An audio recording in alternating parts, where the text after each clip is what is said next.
یا ایہا النبی، اے نبی کریم صلی اللہ علیہ وسلم، قل آپ فرمائیے، لمن ان سے جو،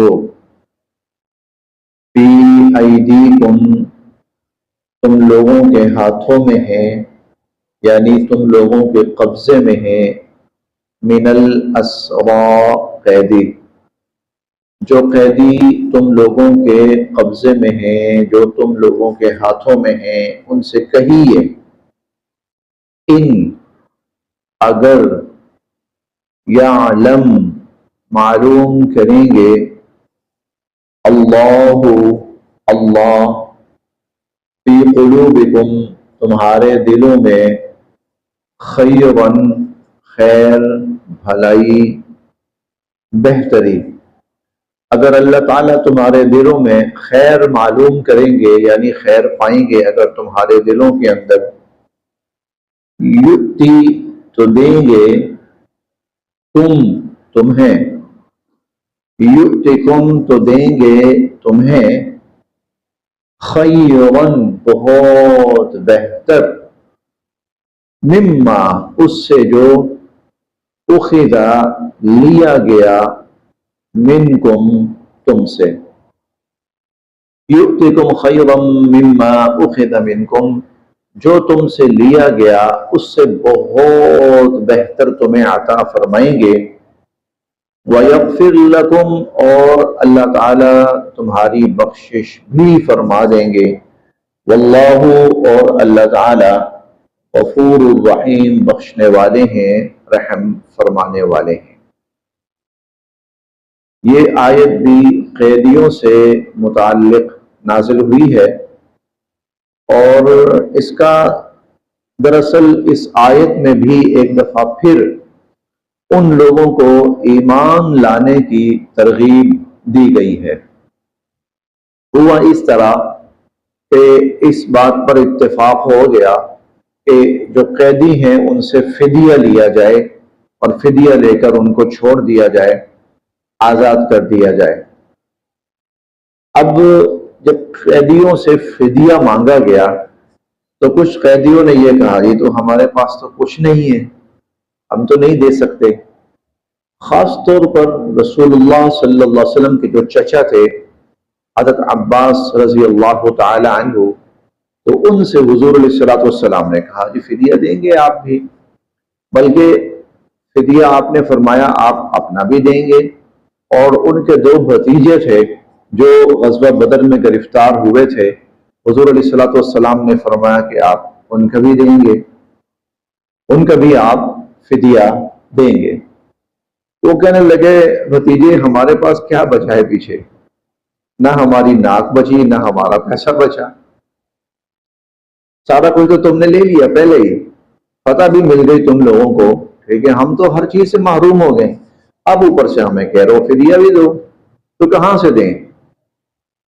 تو حضور علیہ الصلوۃ والسلام نے حضرت عباس سے اپنے چچا سے فرمایا، چچا وہ جو چچی کو سونا وغیرہ دے کر آئے تھے، وہ ہوا یہ تھا جب حضرت عباس رضی اللہ عنہ غزوہ بدر میں آنے لگے تو اپنی اہلیہ کو انہوں نے کچھ زیورات اور کچھ رقم نقد جو ہے وہ ان کو دی، اور کہا پتہ نہیں ہوتا جنگیں حالات کیا ہوتے ہیں کیا نہیں ہوتے، تو اگر خدا نخواستہ ایسا ہو کہ ہم واپس نہ آ سکیں تو بہرحال یہ کچھ پیسے ہیں، کچھ نقدی، کچھ سونا چاندی وغیرہ، تو یہ بعد میں کام آتا رہے گا، تم اپنے پاس رکھو۔ اب جب غزوہ بدر میں آئے، شکست ہوئی، پھر یہ قید ہو گئے، تو حضور علیہ الصلوۃ والسلام نے اسی کی طرف اشارہ کیا کہ وہ جو چچی کو آپ دے کر آئے تھے وہ آپ کہتے ہیں کچھ نہیں ہے، تو کہنے لگے تمہیں کس نے بتایا ہے؟ وہ تو رات کا وقت تھا، میں تھا اور تمہاری چچی تھی، ہمارے سوا تو کوئی بھی نہیں تھا۔ تو آپ نے فرمایا اللہ رب العزت نے مجھے سارے حالات سے باخبر فرما دیا ہے۔ تو اللہ تعالیٰ یہاں پر ایمان ان لوگوں کو ترغیب دے رہے ایمان لانے کی، کہ ابھی جو تم فدیہ دے رہے ہو نا کچھ بھی نہیں ہے، اگر تم ایمان لے آؤ، اللہ تمہارے دل میں خیر معلوم کرے، یعنی اگر تم ایمان لے آؤ تو یاد رکھنا اللہ پاک جو کچھ تم سے لیا گیا ہے نا مال و دولت، اس سے کہیں زیادہ تمہیں عطا فرمائیں گے، اس سے کہیں زیادہ تمہیں عطا فرمائیں گے۔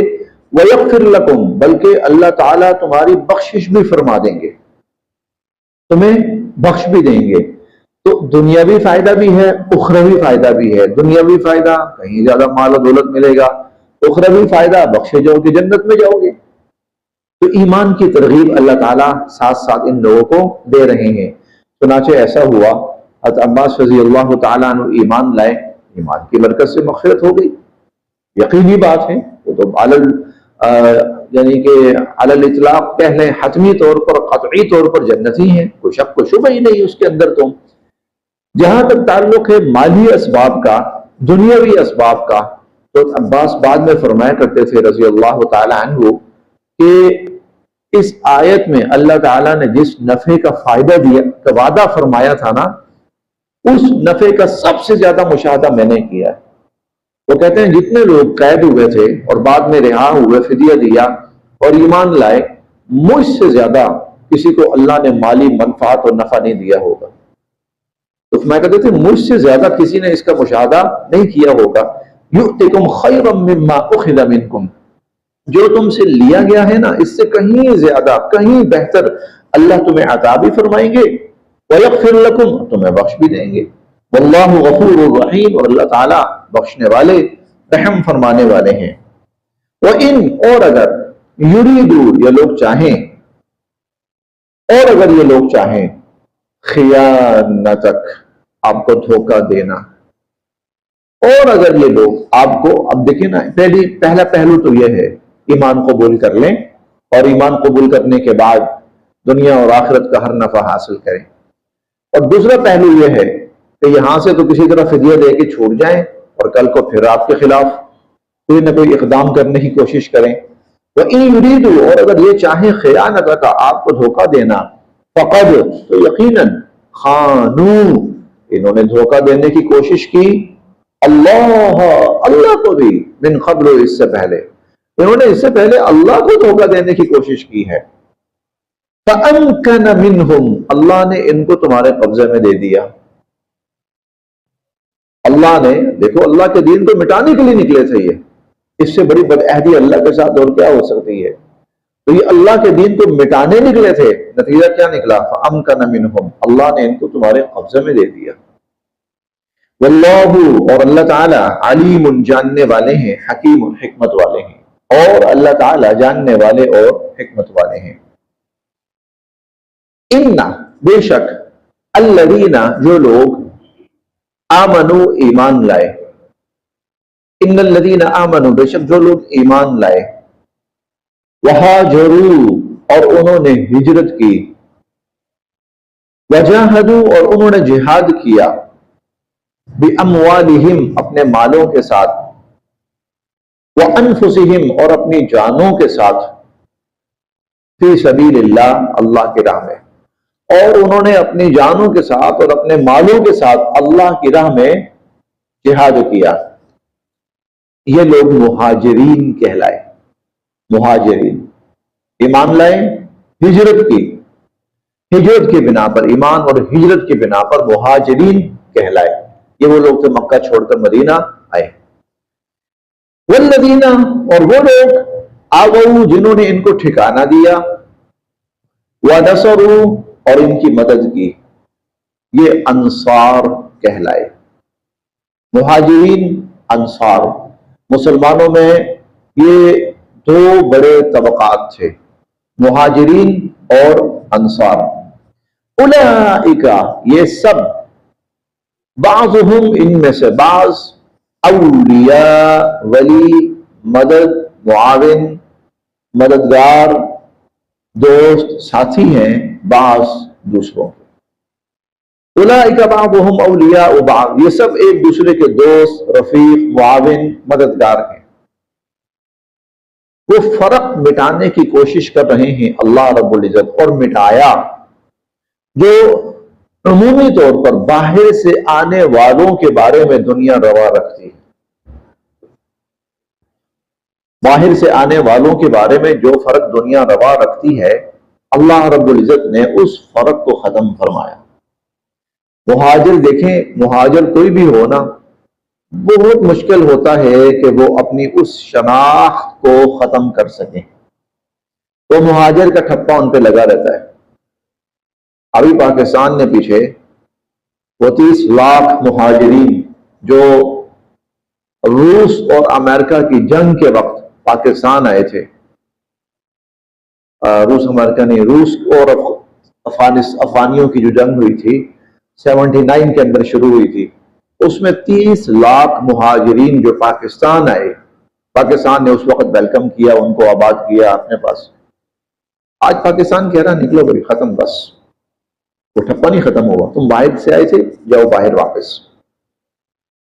آپ کراچی کے اندر مہاجر قومی موومنٹس، وہ آج بھی مہاجر کے لفظ پہ سیاست کر رہے ہیں، لیکن یہ اللہ رب العزت نے اس کو ختم فرمایا کہ بھائی تم آپس میں بھائی بھائی ہو، دوست، رفیق، معاون، مددگار، بلکہ یہاں تک کہ یہ شروع کے اندر ابتدا میں ان کو ایک دوسرے کا وارث تک قرار دیا گیا۔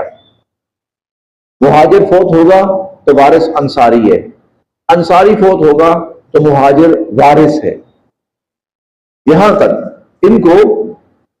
چنانچہ اس کا سب سے بڑا مظاہرہ پتہ پھر کب نظر آیا؟ واقعتاً اللہ رب العزت کی وہ جو ہدایات تھیں، مسلمانوں نے ان کو دل و جان سے قبول کیا، اور نبی کریم صلی اللہ علیہ وسلم کی جو محنت تھی، صحابہ کرام نے مہاجر اور انصاری کے فرق کو ختم کر کے بھائی بھائی کے رشتے میں اپنے آپ کو پرویا۔ اس کی سب سے بڑی پتہ مثال کب ظاہر ہوئی؟ سب سے بڑا موقع جب حضور علیہ الصلوۃ والسلام دنیا سے پردہ فرما گئے، آپ کا وصال ہوا۔ اب جب وصال ہوا نا حضور علیہ الصلوۃ والسلام کا، تو سقیفہ بنی ساعدہ، یہ ایک وہ تھا انصار کا نا، ایک آپ میٹنگ ہال کہہ سکتے ہیں، بیٹھا کرتے، چوپال ہوا کرتی تھی ان کی، بیٹھا کرتے تھے، مشورے، میٹنگ، بات چیت۔ اب یہاں انصار نے سوچا آپ دنیا سے تشریف لے گئے ہیں، مدینہ کے رہنے والے ہم ہیں، اب ہمارے اوپر ذمہ داری آئی کہ بھائی اس سسٹم کو سنبھالنا ہے۔ ان کی سوچ بالکل ٹھیک تھی، اپنی جگہ پر بالکل ٹھیک تھی، 100%۔ واقعتاً انہیں سوچنا چاہیے، وہ مدینہ کے رہنے والے تھے، پرانے وہ ہیں یہاں کے۔ اب آپ دنیا سے تشریف لے گئے ہیں، نبوت کا سلسلہ ختم، اب کسی اور نبی نے نہیں آنا، یہ نہیں کہ اس کے بعد کسی اور کو نبوت مل جائے گی، وہ ختم ہے، اور اب ذمہ داری ہمارے سر پہ آ رہی ہے، اور ہم نے اس ذمہ داری کو اب اٹھانا ہے۔ چنانچہ وہ اس سلسلے میں مشورہ کر رہے ہیں۔ حضرت ابو بکر صدیق رضی اللہ تعالیٰ عنہ اور عمر رضی اللہ عنہ، یہ دونوں وہاں پہنچے۔ اب یہ کون ہے؟ یہ مہاجرین ہیں، یہ مکہ کے لوگ ہیں۔ اب یہ مکہ کے لوگ ہیں۔ وہاں جا کر حضرت عمر رضی اللہ تعالیٰ عنہ نے بات شروع کی۔ حضرت ابو بکر صدیق رضی اللہ عنہ نے ان کو سمجھایا کہ حضور صلی اللہ علیہ وسلم کی جو تعلیمات ہیں وہ کچھ اس طرح کی ہیں۔ حضرت عمر نے ابو بکر کا ہاتھ اٹھایا کہ میں آپ کو امیر تسلیم کرتا ہوں، ہاتھ بڑھائیے، سب سے پہلے میں آپ کے ہاتھ پہ بیعت کرتا ہوں۔ حضرت عمر نے بیعت کی، انصار کہنے لگے جی بسم اللہ لبیک، ہم بھی حاضر۔ انصار نے حضرت عمر کے ہاتھ پہ، حضرت ابو بکر کے ہاتھ پہ سب نے بیعت کی، اور یہ بیعت حضور علیہ الصلوۃ والسلام کی تدفین سے قبل تقریباً اکثری طور پر، مجموعی نہیں، اکثری طور پر یہ بیعت مکمل ہو چکی، اور صحابہ کرام کی اکثریت حضرت ابو بکر صدیق کو اپنا امیر تسلیم کر چکی۔ یہ تھا، ورنہ اس موقع پہ کہا جاتا اور جناب آپ باہر، تو آپ مکہ سے آئے ہیں، ہم جانتے ہیں آپ کو، یہاں آپ کا کچھ نہیں ہے، ٹھیک ہے، یہ مدینہ ہمارا ہے، فیصلہ ہم کریں گے کیا کرنا ہے، کہہ سکتے تھے۔ لیکن وہ جو اللہ رب العزت کی جو تعلیمات تھی، ہدایت تھی، اور حضور صلی اللہ علیہ وسلم کی جو محنت تھی نا، وہ اس نے اب اپنا رنگ دکھایا ہے۔ ہاں واقعتاً محنت ہوئی ہے، اور واقعتاً وہ فرق مٹ گیا ہے۔ پھر دوسرا خلیفہ کون ہے؟ حضرت عمر فاروق رضی اللہ تعالیٰ عنہ، یہ بھی مہاجر تھے۔ تیسرا خلیفہ کون ہے؟ حضرت عثمان رضی اللہ تعالیٰ عنہ، یہ بھی مہاجر ہیں۔ چوتھا خلیفہ کون ہے؟ حضرت علی المرتضیٰ رضی اللہ تعالیٰ عنہ، یہ بھی مہاجر ہیں۔ اور پانچویں خلیفہ کون ہے؟ حضرت حسن رضی اللہ تعالیٰ عنہ، حضرت حسن رضی اللہ تعالیٰ عنہ۔ اگر یہ مہاجر نہیں ہے تو یہ بھی مہاجر کے بیٹے ہیں۔ چھٹے کون ہیں؟ حضرت معاویہ رضی اللہ تعالیٰ عنہ، یہ بھی مہاجر ہیں۔ یہ دیکھیں، یہ دیکھیں، انصار دستبردار ہو گئے، ٹھیک ہے۔ بنیاد جو ہے وہ کیا صوبائی یا زمینی حقائق نہیں ہے، بلکہ ایمان کی بنیاد پر ہے۔ ہاں، واقعتاً یہ وہ لوگ تھے جنہوں نے سب سے پہلے حضور صلی اللہ علیہ وسلم کی دعوت پر لبیک کہا۔ یہ حق رکھتے ہیں کہ پہلے یہ آگے ہے۔ دیکھیے، ان الذین آمنوا، بے شک وہ لوگ جو ایمان لائے ہیں، اور وہاجروا، جنہوں نے ہجرت کی، وجاہدوا، جنہوں نے جہاد کیا اپنے مالوں کے ساتھ اور اپنی جانوں کے ساتھ اللہ کی راہ میں، والذین، اور وہ لوگ آووا، جنہوں نے ان کو ٹھکانہ دیا، ونصروا، اور ان کی مدد کی، اولئک بعضهم اولیاء بعض، یہ سب ایک دوسرے کے والی وارث، رفیق، معاون، مددگار ہیں۔ والذین آمنوا، اور وہ لوگ جو ایمان لائے، ولم، اور نہیں، یہاجروا، انہوں نے ہجرت کی،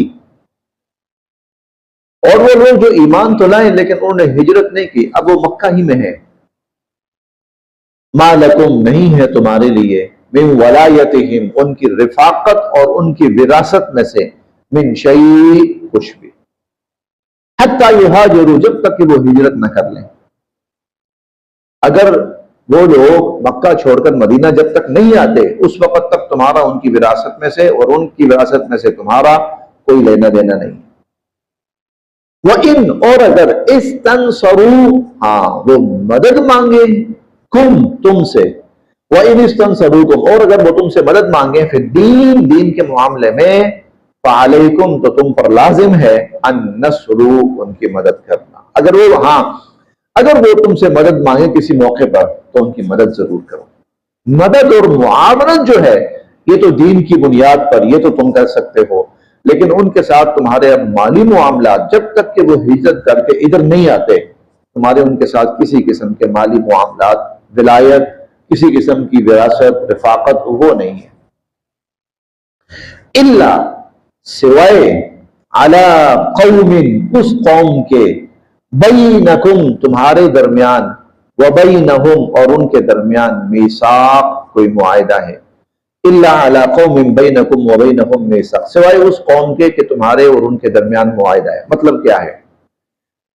مکہ میں رہ جانے والے مسلمان، وہ کہتے ہیں جی اس فلاں قبیلے کے خلاف ہماری مدد کریں، یہ ہمیں مار رہا ہے یا ہم پر ظلم کر رہا ہے، تو آپ آئیں اور ہمیں اس سے بچائیں، یا اس کے مقابلے پر ہماری مدد کریں۔ اللہ کہتے ہیں مدد کرو، لیکن اگر اللہ کہتے ہیں اگر اس قبیلے کے ساتھ تمہارا جنگ بندی کا معاہدہ ہے کہ ہم آپس میں نہیں لڑیں گے کسی بھی صورت میں، تو اب معاہدے کی پاسداری کرو۔ اب تمہارے لیے اس قبیلے کے خلاف لڑنا جائز نہیں۔ یہیں سے وہ بین الاقوامی جو معاہدے ہوتے ہیں نا، یہ یہیں سے وہ ان کی بنیادیں پڑی ہیں کہ ان کی کوئی شکل و صورت ہوتی ہے، ان کی کوئی وہ ہوتی ہے، بنیاد ہوتی ہے، ان کی کوئی حیثیت ہوتی ہے۔ الا علی قوم بینکم، سوائے اس قوم کے کہ تمہارے اور ان کے درمیان جنگ بندی کا کوئی معاہدہ ہے۔ واللہ، اور اللہ تعالیٰ، بما تعملون، جو کچھ تم کرتے ہو، بصیر، دیکھ رہے ہیں، جو کچھ تم کرتے ہو اللہ تعالیٰ اس کو دیکھ رہے ہیں۔ والذین کفروا، اور جن لوگوں نے کفر کیا، جو کافر ہیں، بعضهم، ان میں سے بعض، اولیاء، والی وارث ہیں، بعض کے، وہ جو کافر ہیں نا وہ آپس میں ایک دوسرے کے والی وارث ہیں۔ یعنی جس طرح یہ مسلمانوں کے اندر معاملات چلتے ہیں نا، اسی طرح کفار کے اندر بھی اپنے معاملات چلتے ہیں۔ الا، اگر نہ، تفعلوہ، تم ایسا کرو گے، الا تفعلوہ، اگر تم ایسا نہ کرو گے، تکن، تو ہو جائے گا، فتنۃ، فتنہ، فی الارض، زمین میں، وفساد کبیر، اور بہت بڑا فساد۔ اگر تم ایسا نہیں کرو گے تو زمین میں بہت بڑا فتنہ اور فساد برپا ہو جائے گا۔ اس کا کیا مطلب ہے؟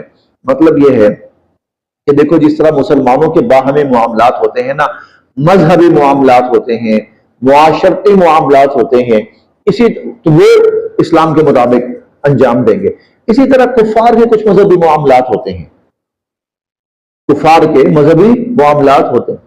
بھئی جس طرح مسلمان اپنے مذہبی معاملات اپنے دین کے مطابق انجام دیں، اسی طرح کفار کو ان کے مذہبی معاملات ان کے مذہب کے مطابق انجام دینے دو، اس میں کسی قسم کی مداخلت نہ کرو۔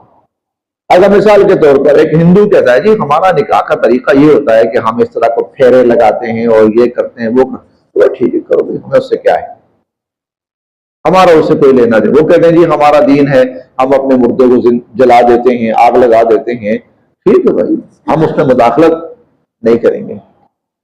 تمہارا دین ہے کہ مذہب ہے جو بھی ہے کہ تم اپنے بچوں کے نام اس طرح رکھتے ہو، ٹھیک ہے رکھو، ہم اس میں مداخلت اللہ تفعلوہ۔ کافر جو ہیں وہ آپس میں والی وارث، اگر تم نے ایسا نہ کیا، اگر تم نے ان کے معاملات میں مداخلت کی اور اسی طرح انہوں نے تمہارے معاملات میں مداخلت کی، تکن فتنۃ فی الارض، تو زمین میں بڑا فتنہ اور بہت بڑا فساد برپا ہو جائے گا۔ تو مسلمانوں کو چاہیے کہ وہ اپنے طور طریقوں کو چھوڑے نہیں اور کفار کے جو معاملات ہیں ان کو چھیڑے نہیں، ان میں مداخلت نہیں، ان کو اپنے طریقے پہ کرنے دیں۔ والذین آمنوا، وہ لوگ جو ایمان لائے، وہاجروا اور ہجرت کی، وجاہدوا اور جہاد کیا، فی سبیل اللہ، اللہ کی راہ میں، یہ وہی مہاجرین۔ والذین آووا، جنہوں نے ان کو ٹھکانہ دیا، ونصروا اور ان کی مدد کی، یہ انصار۔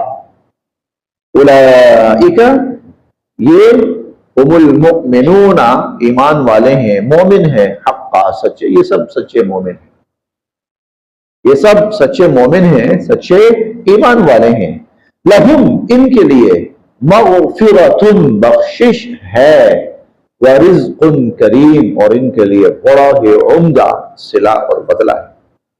لہم مغفرۃ ورزق کریم، تو پچھلی آیت میں دنیاوی جو اصول تھے وہ بیان کیے گئے کہ مہاجرین اور انصار جو ہے ان کے دنیاوی اصول اور معاملات یہ ہیں۔ اس آیت میں ان کی آخرت جو ہے اس کا انجام بیان کیا، لہم مغفرہ، ان کے لیے بخشش ہے، ورزق کریم، اور بڑا عالیشان صلہ ہے۔ والذین، اور وہ لوگ، آمنوا، جو ایمان لائے، من بعد، اس کے بعد، والذین آمنوا، اور وہ لوگ جو ایمان لائے، من بعد، اس کے بعد، وہاجروا، اور انہوں نے ہجرت کی، وجاہدوا، اور جہاد کیا، معکم، تمہارے ساتھ، فاولئک منکم، تو وہ بھی تم ہی میں سے ہیں۔ یعنی وہ مسلمان جو مکہ میں رہ گئے تھے، ہجرت نہیں کی تھی، تو پہلا حکم تو یہ تھا کہ تمہارا ان کا دینی رشتہ تو ہے لیکن کسی قسم کے معاملات جو ہیں تمہارے اور ان کے نہیں چلیں گے۔ اب یہاں اللہ فرما رہے ہیں اگر وہ مکہ چھوڑ کر آ گئے، مدینہ آ گئے اور اب تمہارے ساتھ شامل ہو گئے، تو پھر اب سارے معاملات تمہارے آپس میں اسی طرح شروع ہو جائیں گے۔ والذین آمنوا من بعد، وہ لوگ جو اس کے بعد ایمان لائے، وہاجروا، اور ہجرت کی، وجاہدوا معکم، اور تمہارے ساتھ جہاد کیا، فاولئک منکم، تو اب وہ بھی تم میں سے ہیں۔ وَأُولُو الْأَرْحَامِ، اور خونی رشتہ دار، وَأُولُو الْأَرْحَامِ، اور خونی رشتہ دار، بعضهم، ان میں سے بعض، اولا، زیادہ حق رکھتے ہیں، ببعض، بعض کی نسبت، اور خونی رشتہ دار جو ہیں بعض کی نسبت زیادہ حق رکھتے ہیں، فی کتاب اللہ، اللہ کی کتاب کی روح سے۔ اس جملے کو تھوڑا سا الگ سے سمجھنے کی ضرورت ہے۔ پچھلی آیت میں تو یہ تھا کہ جو تمہارے مالی معاملات ہیں وہ مہاجر اور انصاری کی بنیاد پر، اور وراثت جو ہے مہاجر اور انصاری کی بنیاد پر تقسیم ہوگی اور چلے گی، یہ ابتدائی حکم تھا۔ اور اس کا مقصد یہ تھا کہ مہاجرین اور انصار ایک تو آپس میں گھل مل جائیں اور ان کے اندر رشتہ داریاں قائم ہو جائیں اور ان کے اندر محبتیں قائم ہو جائیں ان کے درمیان، اور درمیان سے دلوں کے اندر اگر کوئی اجنبیتیں ہیں وہ ختم ہو جائیں، اور یہ سب کے سب سٹیبل بھی ہو جائیں۔